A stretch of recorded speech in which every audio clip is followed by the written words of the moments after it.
Is that crazy? Are you trying to get us killed?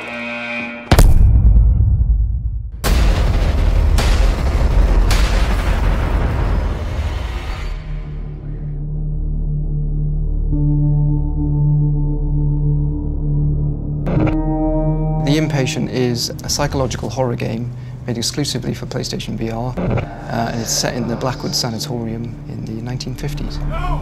Get me out of there!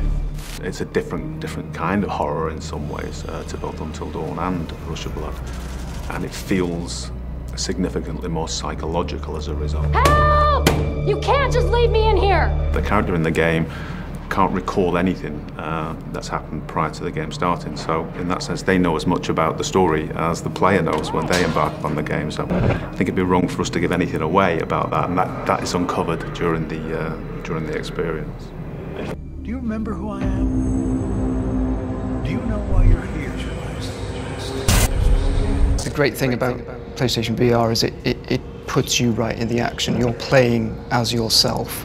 We make it as much about you as possible. The whole game is about your experience and how you interact with that world.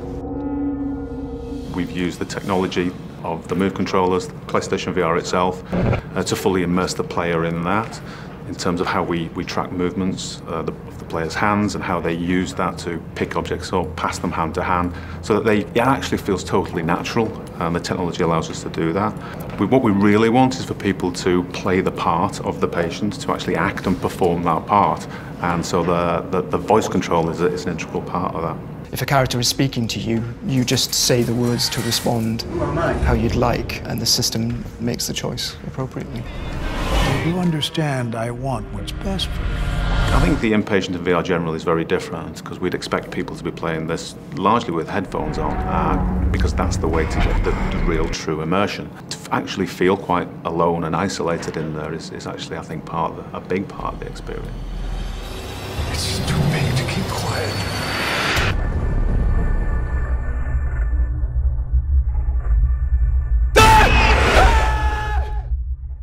For the players.